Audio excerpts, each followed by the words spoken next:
Students को और beginners को बहुत ज़्यादा डाउट होता है कि एग्जैक्टली बिम क्या होता है। और इवन जब वो स्टार्ट करते हैं तो उनको ये नहीं मालूम होता है कि एग्जैक्टली बिम क्या होता है। वो सिर्फ सॉफ्टवेयर्स के पीछे भागने लगते हैं और वो समझते हैं कि सॉफ्टवेयर्स ही बिम है। So hello everyone, my name is Meraj and you are watching physical Shikshak. इस वीडियो में हम ये डिस्कस करेंगे, इस वीडियो में हम ये जानेंगे कंप्लीटली बिम क्या होता है। एक अगर आप बिगिनर हो, आज ही जानने की कोशिश कर रहे हो कि बिम क्या है, तो इस वीडियो को देखने के बाद में आपका पूरा फंडा क्लियर हो जाएगा कि बिम एग्जैक्टली होता क्या है और उसको यूज़ क्यों करते हैं। सो ये वीडियो लास्ट तक देखना, वीडियो को लाइक कर दो, चैनल को सब्सक्राइब कर दो और शेयर कर दो उन लोगों के साथ जिनको सच में ये सीखने की ज़रूरत है। So without wasting in time, let's get started. आसान तरीके से आपको बहुत लेमन लैंग्वेज में बता देता हूँ कि बिल्डिंग इंफॉर्मेशन मॉडलिंग होता क्या है। ठीक है, कोई टिपिकल कोई स्टैंडर्ड आपको डेफिनेशन नहीं बता रहा हूँ, सिंपल बता रहा हूँ कि जो यहाँ चला जाए। ठीक है, तो जैसे यहाँ पे लिखा building information modelling, BIM is a process in which we create a 3D intelligent model with full of information. Further, we can use that information as a project requirement and stage. नहीं समझ में आया? कोई बात नहीं, समझा देता हूँ। बिल्डिंग इंफॉर्मेशन मॉडलिंग पहले तो ये एक सॉफ्टवेयर नहीं है। ठीक है, बिल्डिंग इंफॉर्मेशन मॉडलिंग एक प्रोसेस है जिसके अंदर में हम एक 3D मॉडल बनाते हैं जो कि इतना इंटेलिजेंट होता है। इंटेलिजेंट क्यों होता है? उसके अंदर बहुत तरीके का इंफॉर्मेशन भरा रहता है। ठीक है, जिसको हम यूज कर पाएंगे। जैसे इंफॉर्मेशन जो चीज़ सारी भरी रहती है, वो सारे इंफॉर्मेशन को हम बाद में एक्सट्रैक्ट कर लेंगे और वही सेम इंफॉर्मेशन को हम साइट पे यूज करेंगे और एक्चुअल बिल्डिंग कंस्ट्रक्ट करेंगे। ठीक है, तो ये क्या हो गया? प्रोसेस हो गया। अलग अलग फेज में अलग अलग मॉडल बनाना, उस मॉडल में से डॉक्यूमेंट निकालना, इंफॉर्मेशन निकालना और उस इंफॉर्मेशन को साइट पे यूज करना और एक्चुअल बिल्डिंग बनाना। ठीक है, ये होता है बिम। ठीक है, अभी इसका दूसरा पहलू, ठीक है, दूसरा पहलू नहीं, इसमें एडिशनल ही है कि a process in which AEC professional come together creates a BIM model by collaborating with each other.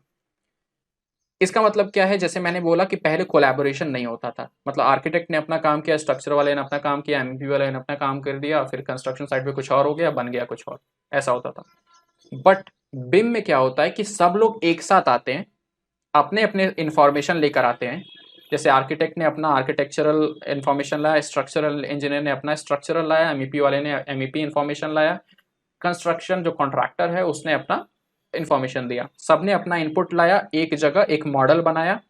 वो मॉडल बनाने के बाद में एक दूसरे की गलती निकाली, उसको सॉर्ट आउट किया, एरर फ्री मॉडल बनाया, एरर फ्री वर्चुअल कंस्ट्रक्शन किया कि एक बार अगर कंप्यूटर में हमने एग्जैक्टली विदाउट एरर हमने पूरी बिल्डिंग बना दी तो एक्चुअल साइट पे जाने पे कोई इंफॉर्मेशन, कोई प्रॉब्लम आएगी ही नहीं। सो दिस इज कॉल्ड बिम। ठीक है, तो वही चीज हो रहा है। अभी पहले हमने समझा क्या? लाइफ साइकिल समझा, नॉर्मल लाइफ साइकिल जो AEC इंडस्ट्री में होता था। अभी समझ लो कि बिम में कैसे काम होता है। ठीक है, अभी ऊपर का समझा दिया मैंने ऑलरेडी आपको।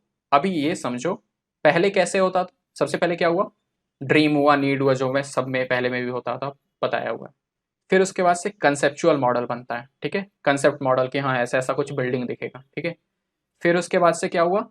आर्किटेक्ट ने अपना मॉडल दिया, अपना मॉडल बनाया, जो भी आर्किटेक्चरल इनपुट थे उसके हिसाब से अपना मॉडल बना लिया। स्ट्रक्चरल इंजीनियर ने अपने इनपुट के हिसाब से अपना मॉडल बना लिया।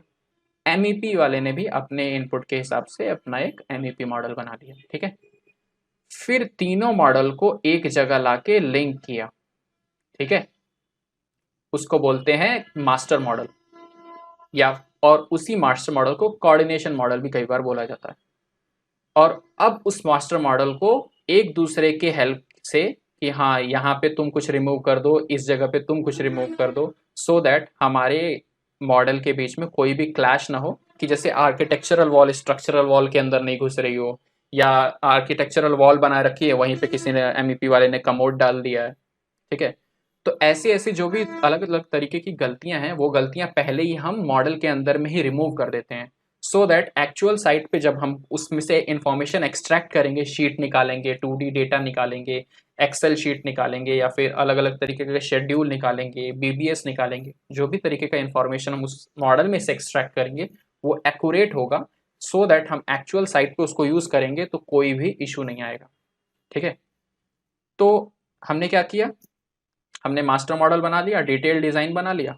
डिटेल डिज़ाइन बनाने के बाद में वही सेम चीज़ हमने डॉक्यूमेंट जो भी हमने निकाला है, एक्सट्रैक्ट किया है, हमने जो भी चीज़ एक्सट्रैक्ट किया है 3D मॉडल के अंदर में से, उसको यूज़ करके कंस्ट्रक्शन कर देंगे। तो क्या होगा कि जो भी चीज़ हमने वर्चुअल कंस्ट्रक्शन किया है ना कंप्यूटर के अंदर में, वो चीज़ अगर एरर फ्री है तो एक्चुअल साइट पे इशू आएगा ही नहीं आएगा, कोई भी काम रिपीटेटिव होगा ही नहीं, कोई भी काम हमारा खराब ही नहीं होगा, ठीक है, वो एरर फ्री होगा। समझ में आया बिम क्या होता है? तो बिम क्या होता है? बिम एक प्रोसेस है जिसमें हम एक इंटेलिजेंट 3D मॉडल बनाते हैं। उस मॉडल में हम अलग अलग तरीके का इंफॉर्मेशन डाले रहते हैं और उस इंफॉर्मेशन को हम एक्सट्रैक्ट करते हैं in the form of sheet, जिसको हम प्लान, सेक्शन, एलिवेशन ये सब बोलते हैं, शेड्यूल बोल सकते हैं, बीबीएस बोल सकते हैं, फिर हम क्वांटिटी एस्टिमेशन बोल सकते हैं। अलग अलग तरीके का डेटा जो कंस्ट्रक्शन साइट पे यूज़ होने वाला है, वो सारे इन्फॉर्मेशन हम 3D मॉडल से निकालते हैं और एक्चुअल साइट पे यूज़ करते हैं, बिल्डिंग कंप्लीट खड़ी कर देते हैं। उसको बोलते हैं, एक पूरे प्रोसेस को BIM, building information modelling. Got it? अभी हम समझ जाएंगे कि एडवांटेज। अभी तो हमने पूरा चीज़ समझ लिया कि प्रोजेक्ट लाइफ साइकिल क्या होता है, ओवर द वॉल सिंड्रोम क्या होता है, बिम क्या होता है। अभी आता है बिम यूज़ करने की ज़रूरत क्यों है। ठीक है, अभी एडवांटेज क्या आया? एडवांटेज यही है कि पहले कोलैबोरेशन नहीं होता था, अभी कोलैबोरेशन होने की वजह से क्या हुआ, हमारा सारा जो भी हम एरर करते थे, को जो भी मिस्टेक्स करते थे, वो मिस्टेक्स होते ही नहीं है। ठीक है, तो मिस्टेक्स नहीं होते हैं तो रीवर्क नहीं होगा, कोई भी चीज़ तोड़ ताड़ के दोबारा बनाने की ज़रूरत नहीं है साइट पे। अगर दोबारा रीवर्क नहीं होगा, कोई भी तोड़ ताड़ के काम नहीं करना है, तो हम जो भी काम किए रहेंगे उसको कम टाइम में ख़त्म कर सकते हैं। ठीक है, कोई भी बिल्डिंग का कंस्ट्रक्शन कम टाइम में हो सकता है, और कम टाइम में होगा तो पैसे बचेंगे ऑब्वियसली। जब हमारा टाइम बच गया, टाइम कैसे बचा, हमने रीवर्क में पैसा बचा लिया अपना, हमने क्या किया, लेबर कॉस्ट में पैसा बचा लिया, हमने मटेरियल कॉस्ट में पैसा बचा लिया, मशीनरी कॉस्ट में पैसा बचा लिया, और ओवरऑल हमारा टाइम तो बचा ही बचा। ठीक है, तो ये बेनिफिट्स हैं बिम यूज़ करने का। और एक चौथा मैं यहाँ पे अभी ऐड करूँगा कि बिल्डिंग कैसी दिखने वाली है, बिल्डिंग में क्या क्या इशू आने वाले हैं, हम पहले ही उसको जान लेते हैं, विद कंस्ट्रक्शन करने से पहले ही जान लेते हैं, और उस पर्टिकुलर मॉडल में ही हम वो सारे इश्यूज रिमूव कर देते हैं, सो दैट साइट पे जाने के बाद में कोई भी हमारा इशू ना है। ठीक है, तो इसको बोलते हैं विजुअलाइजेशन।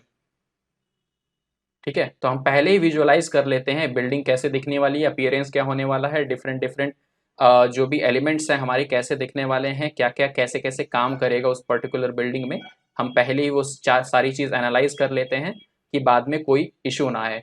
तो ओवरऑल बिम यही है, बिम को हाइप कर दिया हुआ है सिर्फ। पहले भी ये चीज़ें थी, अभी बस क्या है, सब चीज़ कोलैबोरेटिवली हो रही है, सो दैट हम चीज़ों को जो भी मिस्टेक्स हैं, रीवर्क है, उसको रिड्यूस कर पाएँ। ठीक है, so this is what exactly BIM is. तो अगर आप को पास कोई भी डाउट था, आई थिंक ये सारी चीज़ें क्लियर हो गई होंगी इस वीडियो के हेल्प से। So this was all about this particular video and thank you for watching, and please subscribe the channel, channel को सपोर्ट कर दो, बहुत ही कम सब्सक्राइबर हैं, and I really want to share whatever experience I am having to you all guys. So till then, keep learning, keep watching Phygital Section. Thank you.